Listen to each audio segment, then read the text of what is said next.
বেশিরভাগ প্যারেন্টসই তাদের বাচ্চাকে নিয়ে আসেন এবং তাদের একটা মেজর কমপ্লেন থাকে যে বাচ্চা কিছুই খেতে চায় না, বাচ্চার রুচি নাই, বাচ্চা দেখা যায় সারা দিন চলে যায় বাট একবারও খাওয়ার কথা বলে না, তাই না?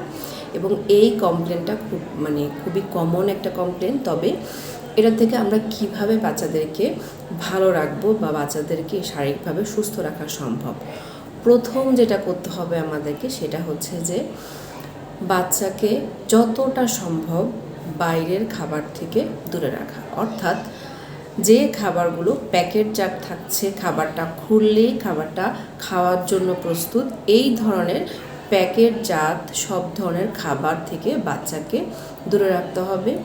দ্বিতীয় হচ্ছে, অনেক বাচ্চাই আছে সকালবেলা বাবা মা হোক বা পরিবারের সদস্যদের সাথে খালি পেটেই সকালে দেখা যাচ্ছে চা দিয়ে বিস্কিট খাচ্ছে, চা দিয়ে রুটি খাচ্ছে, পাউরুটি খাচ্ছে, পরোটা খাচ্ছে। তো বাচ্চাদেরকে এই চা খাওয়ার যে অভ্যাসটা করাচ্ছেন, এই অভ্যাসটা থেকে বিরত থাকতে হবে। সকালেই বাচ্চাদেরকে ঘুম থেকে ওঠার পরেই পানি খাওয়াবেন খালি পেটে, এবং চেষ্টা করবেন যে ব্রাশ করার যে অভ্যাসটা সেটা যেন বাচ্চারা রাতে করে।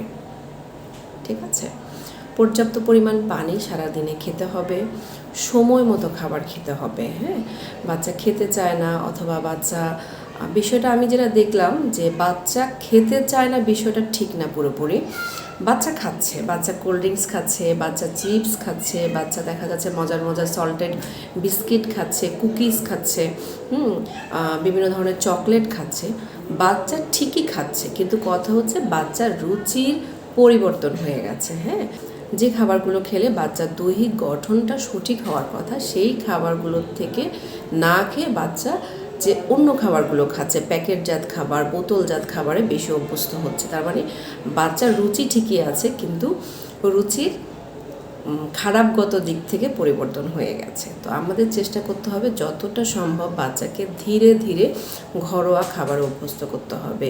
বাইরের প্রসেস খাবার, প্যাকেট খাবার, বোতলজাত খাবার থেকে যত দূরে রাখতে পারবো তত আমার বাচ্চা সুস্থতা আমরা নিশ্চিত করতে পারবো। ভালো থাকবেন, সুস্থ থাকবেন।